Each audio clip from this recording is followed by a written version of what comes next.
Hi, this is Ron Darling. This is Skip Lockwood. Hi, I'm Ron Swoboda of the 69 New York Mets, and you're listening to MetsMusings with Gary Mack.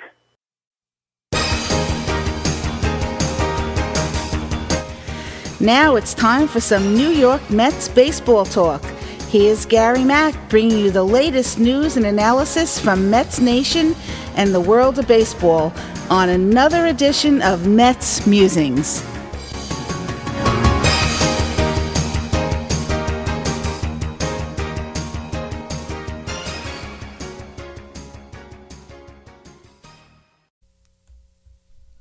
Three, two, and a 1, a 2, a 1, 2, 3, 4. Hello, everyone, and welcome to another edition of Mets Musings. I know I missed a week. I was on the IL last week, but I'm back. Still not 100%, but back here in the chair and ready to go to give you all of the up-to-date Mets news. And the biggest news breaking today is that the Mets are calling up right-handed Brendan Sproat, and he's going to start Sunday against the Cincinnati Reds. That is the reported rumor right now. Brendan Sproat is one of the top 3 pitching prospects the Mets have had this past year, last couple of years. They brought up McLean, who has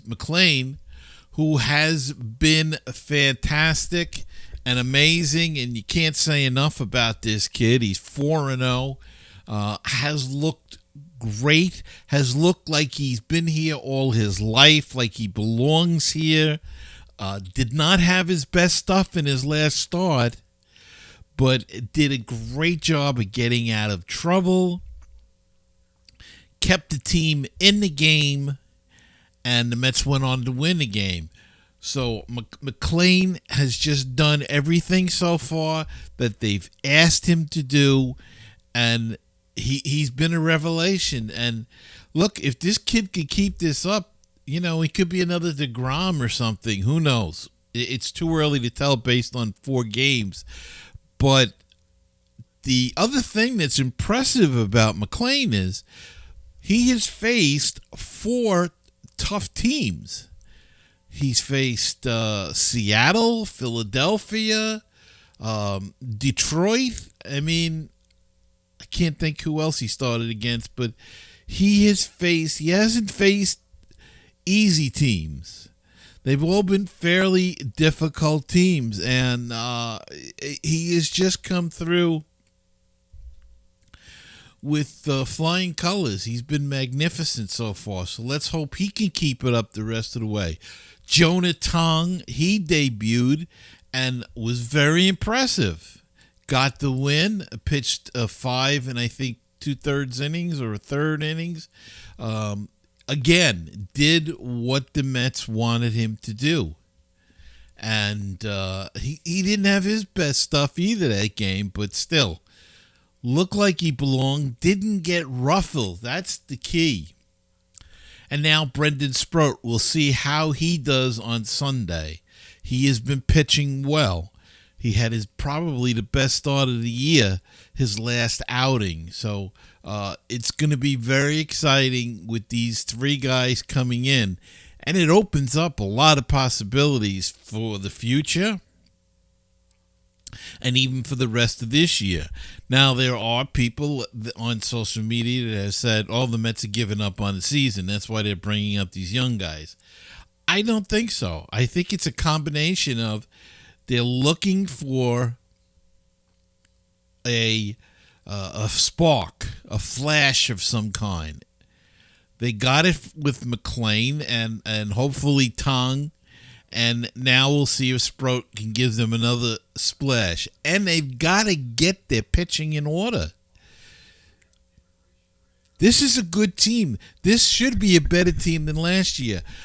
I believe that the difference between last year and this year clearly is the pitching staff is not doing what it did last year. And that goes from the starters to the relief pitchers. Definitely the bullpen was much stronger this time last year. The starting pitching was set. It was much stronger last year. And funny enough, the one big question pitching staff had last year remains this year, and that's Kodai Senga, who last year was injured, came back, looked okay, and then didn't look so good in the playoffs. But that was the question, whether he was going to be back. And this year now is whether or not he's going to get another start. The Mets have even suggested, or reports have suggested, that the Mets are considering asking him to take a demotion to the minor leagues.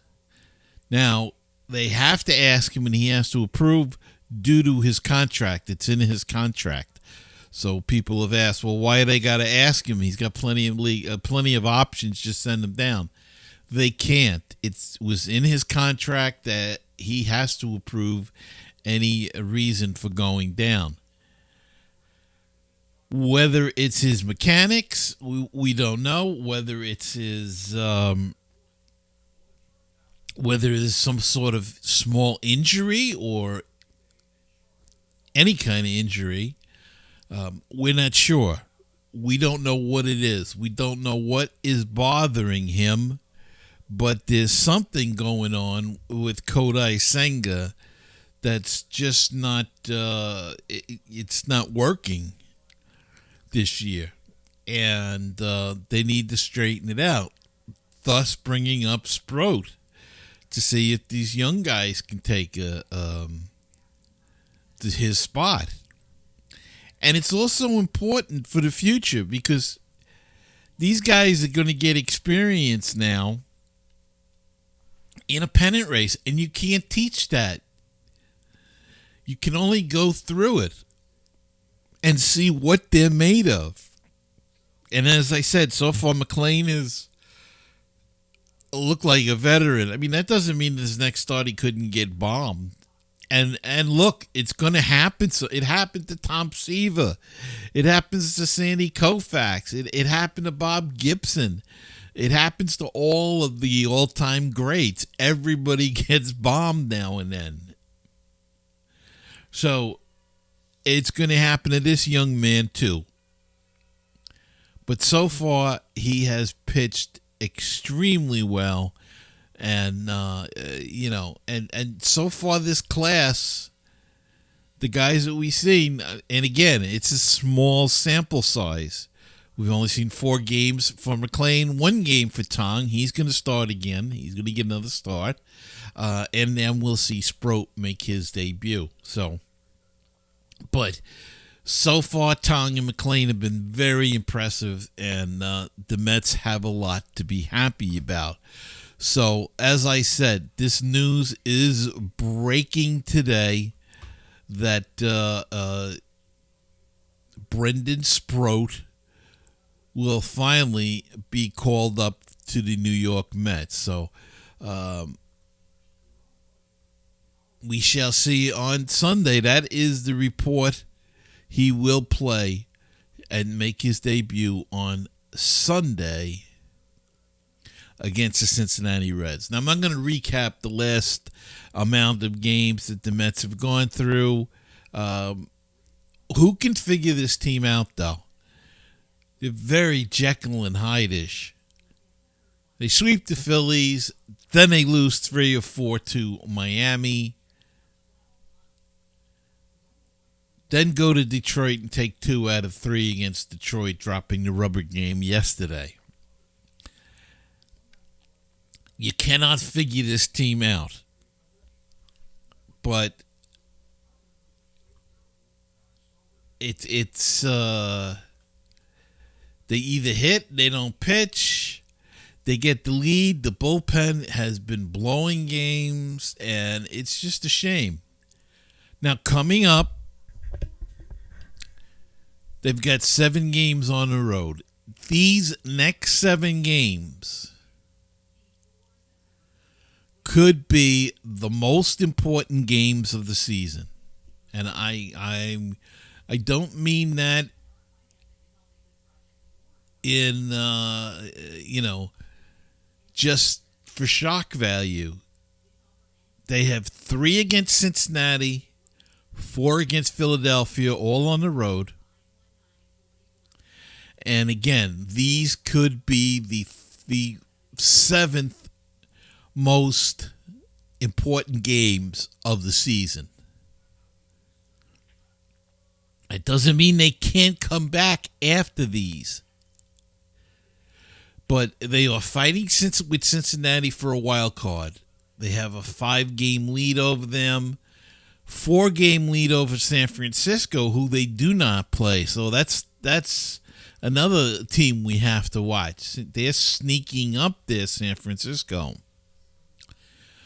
But they have Cincinnati right now.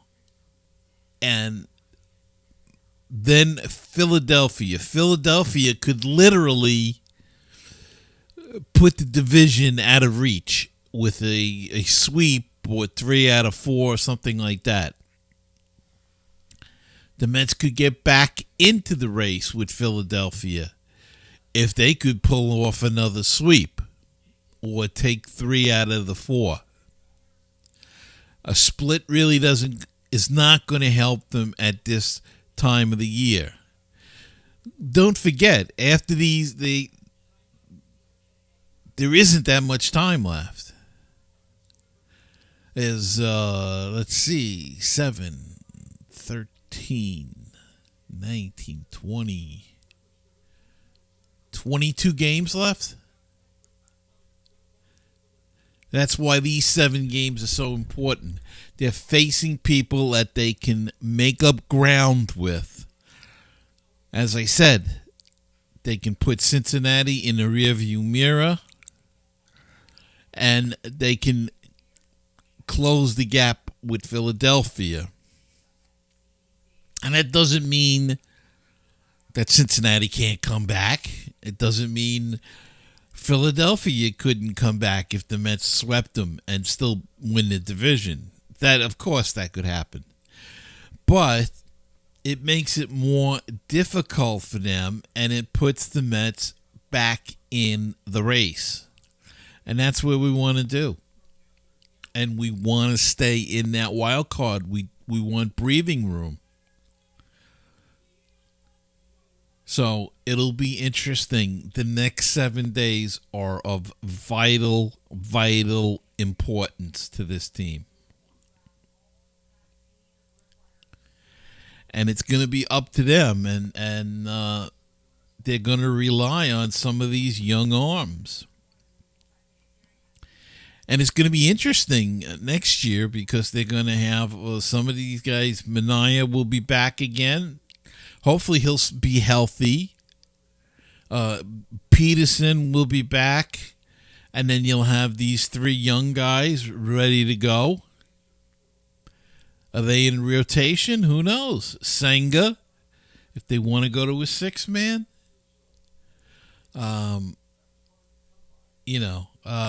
It's going to be an interesting thing. They're going to have plenty of arms without having to make a deal for any in the offseason. Maybe they'll be able to do some other things that they need to do. They're going to need to extend Alonso. And personally, I would try to sign Kyle Schwarber for the DH and leave him in most days and have Vientos or somebody else play on those other days when you decide to rest him. But that's a long way off, and we'll discuss that over the winter. But for right now, this team has to win. They have to go at least at a minimum 5-2, I would think, over the next 7. Of course, 7-0 would be the wonderful, happiest thing that could happen. 6-1 would be terrific. 5-2 is the minimum worst they can do. And again, that doesn't mean that they can't come back, but the task will be that much harder. So we'll wait and see.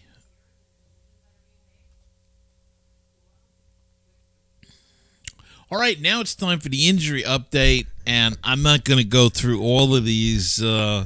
Just the latest. Frankie Montas' season is over. He's going to need Tommy John surgery. He's got a pretty significant UCL injury, and it looks like he'll be going under the knife. And it looks like Jesse Winker won't return this season. Carlos Mendoza told reporters he has been sidelined since the middle of July with a lower back injury. He began a rehab assignment last week, but has been shut down from baseball activity, suggesting that he suffered some kind of setback. So Winker looks like he's done for the season and probably his career with the Mets as they move on. Tyrone Taylor, he's got a left hamstring strain. He developed hamstring tightness on the August 29th game, was held out of the next 3 games, but running drills on September 1st determined that the IL was unavoidable. They think he could be back next week sometime when he comes off the IL. Hamstrings are a funny thing, though, so we will have to see. Francisco Alvarez sprained UCL in right thumb and a fracture in his left pinky. He is expected to come back, but he's going to catch back-to-back games, or he has caught back-to-back games, and then they will evaluate him and see what that holds. Nothing so far with that. They still expect Tyler McGill to come back from a right elbow sprain sometime in September, but don't know how that's going to come about. Reed Garrett is expected to come back from right elbow inflammation. His expected return is September 7th. We shall see about that. And that's about it. Jose Siri could be back, but the roster is only so big. And if you are winning with your current roster, there's not a lot of manipulation going on now. So who's going to go for Jose Siri? Taylor's going to come back. You want to get his defense in there. I don't know. I think the guy that should have been in the minors for the last couple of months should have been Ronnie Mauricio. He's been languishing on the bench, getting a spot start here and there, but he should have been playing. Don't forget, he came back from a knee injury, did not play most of last year, and came back, looked good this year, but has been so-so in his spot in the majors. He should have had, because he hasn't played in a year and a half before this season, they should have sent him down when Beatty started to hit, and they had no place for him, really. They should have sent him down and brought up Acuna, who was more used to that kind of play and got more play as a pinch runner or whatever. He had more versatility than, and I think Mauricio does at this point. So they should have sent Mauricio down, I believe.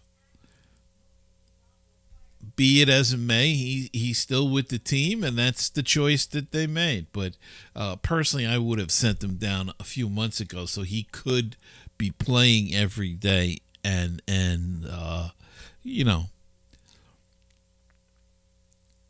showing his talents and his skills more. But that's what the Mets decided to do, and we'll see what happens if one of these guys, when Taylor comes back or Jose Siri gets ready and they want to bring him up.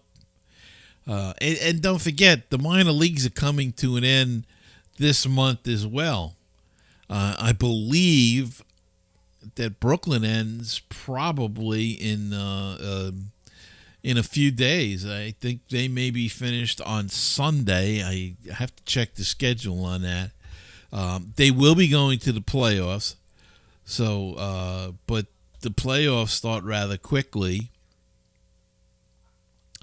And I believe the Binghamton is the 14th, if I'm not mistaken.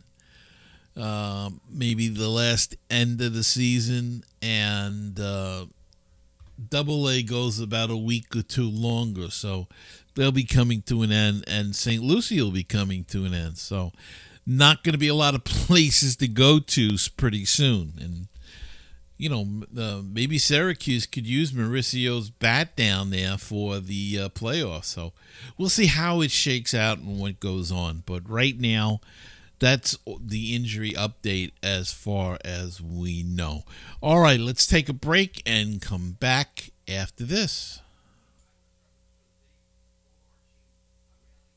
Baseball and BBQ, your place for interesting baseball talk, opinions, and history. Baseball and BBQ, your place for barbecue recipes, tips, and interviews from the world of barbecue. If you like baseball and if you like barbecue, then tune in to Baseball and BBQ. Find us on iTunes, Stitcher, Google Play, and BaseballTalkRadio.com.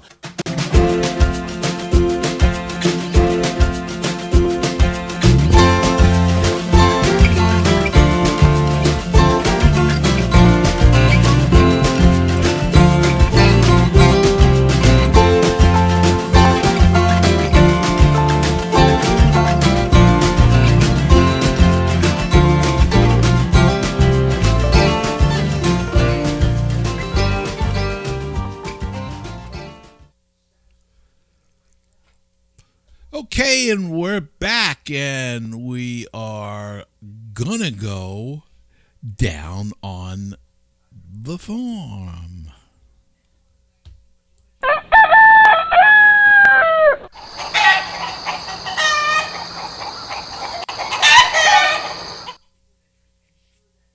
And on the farm, this news came in.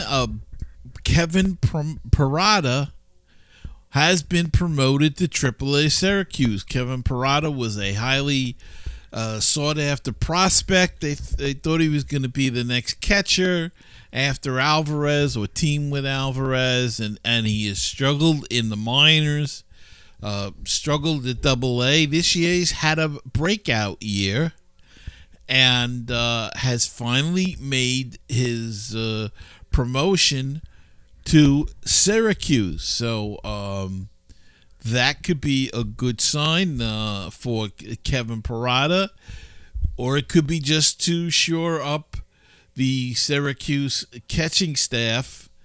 But they have Alvarez there now, and Senger is up with the Mets. So if Alvarez comes back to the Mets, Senger will go back down. They'll have two catches. But they're adding Kevin Parada, who's had a breakout offensive year. His defense has always been decent, but his offense struggled in the minors. And this year he's had a very good year offensively at Binghamton, and thus the promotion to AAA Syracuse. Jacob Raymer had a great week last week as he continues to mash for the Rumble Ponies. He went 9 for 19 with 5 doubles and a home run, walking twice, stealing a base. He also led the team with 7 RBIs and tied for the team lead with 6 run scores. So Jacob Raymer with the Binghamton Rumble Ponies has been coming through very good there and has adjusted nicely to Double-A ball. And also adjusting to Double-A ball is A.G. Ewing, who also had a good series. He went 7 for 19 with a double, 3 walks, 3 stolen bases. Ewing drove in 3 runs and also scored 3 runs, as he now has a .879 OPS in 17 games in Binghamton. And he had a terrific season. He was playing very well for Brooklyn. And St. Lucie got promoted to Brooklyn. Now he's in Binghamton, so he may be a guy to watch for in a couple of years. Going to be interesting. There are some young players, and they're at Syracuse or Binghamton now, and we'll see how they, it'll be interesting to see next year with Carson Bange and Jet Williams, and what are the Mets going to do in center field? Will they re-sign Taylor? Will they try to sign Mullins? Are they going to go with McNeil? Are they going to go with younger guys? Maybe even Acuna, who's played some center field. Why not try him out there? You have McNeil, who can back up. Nimmo can still move over to left to center field. So it's going to be interesting. The offseason should be very interesting this year for a change. So let's take a look at the minor league standings as they stand right now. Syracuse is 37-22. They are in second place in their division, 4 games back. Binghamton is 39-20 in the second half. They are in first place, and they have an 8-game lead, so they look pretty solid there. Brooklyn is 25-37. They are in fifth place, and they are 17 games back in the second half. But keep in mind, they won the first half, so they will make the Sally League playoffs. St. Lucie is 42-20. They are in first place, and they are 6.5 games out in front. So the minor leagues have come through and had a very good season. Brooklyn got hurt in the second half because of the all the guys going. They had a lot of these prospects, and a lot of them ended up in Binghamton and in Syracuse. So that's what hurt them. But all in all, it's still a pretty good year. So, and it's good to see.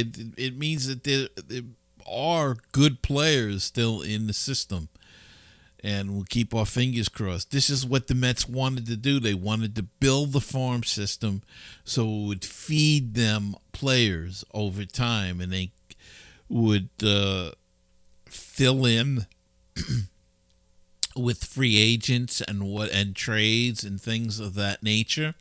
But they wanted the bulk of the team to come from the minor leagues. And if you look at their roster now, they do have a lot of minor league players, homegrown talent there. Brandon Nimmo, Pete Alonso, Jeff McNeil, Brett Beatty, Mark Vientos, Alvarez, if you want to count him, Hayden Senga.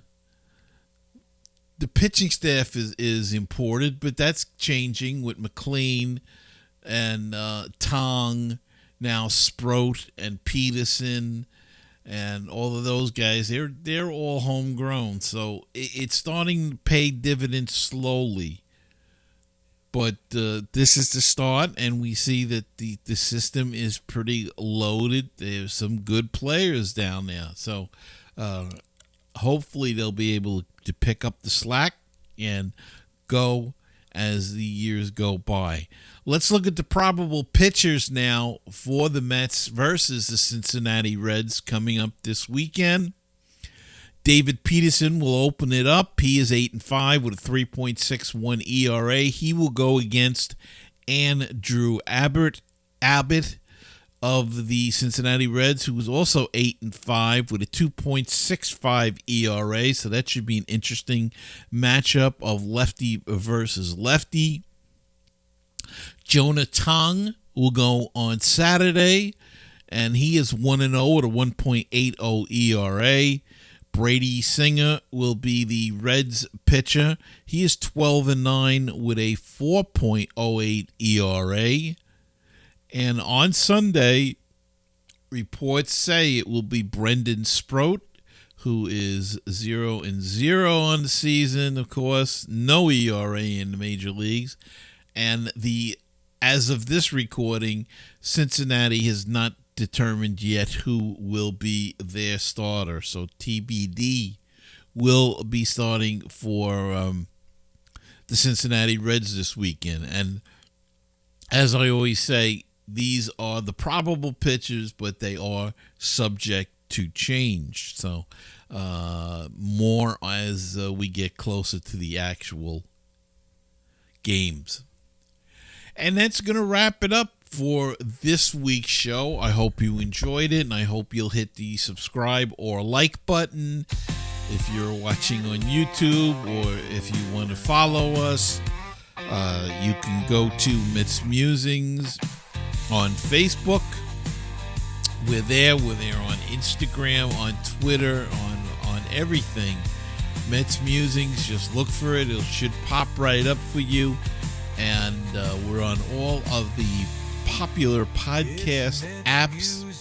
If you want to listen to the audio, if you want to view the video, we're on YouTube and Rumble, so you can check us out in either place. So, life is a series of hello and goodbyes. I'm afraid it's time for goodbye again, but I will see you again next week. And until then, remember to keep the faith, stay optimistic, and let's go Mets. I'm Gary Mack. I'll see you next time on another edition of Mets Musings.